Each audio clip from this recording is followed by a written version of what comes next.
বন্ধুরা সবাই কেমন আছেন? কুকিং উইথ সুনিতার চ্যানেলে আজকে এই যে এখানে সয়াবিন আছে, মটর আছে, আলু আছে, এগুলো দিয়ে ঘুগনি বানাবো, দেখতে থাকুন। প্রেসার কুকারে মটর দিয়ে দিই, এবারে আলু দিয়ে দিই, আলু কাঁচা লঙ্কা, এবারে মটরগুলো গরম হয়ে গেছে, গোটা গরম মশলা দিচ্ছি দিচ্ছি পেঁয়াজগুলোকে নামিয়ে নিচ্ছি। পেঁয়াজ ভাজা হয়ে গেছে, আদা রসুনের পেস্টটা দিয়ে দিই, টমেটো কুচি দিয়ে দিচ্ছি, এবারে নুন দিয়ে দিচ্ছি, এবারে জিরে গুঁড়ো দিচ্ছি, ধনে গুঁড়ো দিচ্ছি, হলুদের গুঁড়ো দিচ্ছি, লাল লঙ্কার গুঁড়ো দিচ্ছি, ভালো করে কষিয়ে নেওয়ার বাটিতে জল দিয়ে দিচ্ছি, মশলাগুলো কষিয়ে নেবো। সয়াবিনটা দিয়ে দিচ্ছি, এবারে সয়াবিনটাও ভালো করে কষিয়ে নেবো। সয়াবিনটা কষানো হয়, এবারে সিদ্ধ করে মটরটা দিয়ে দেবো।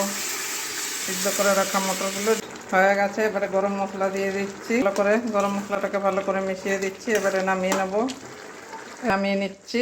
পেঁয়াজ কুচি দিয়ে দিচ্ছি, কাঁচা লঙ্কা কয়েকটা দিয়ে দিলাম। এবার তো ঝুরি ভাজা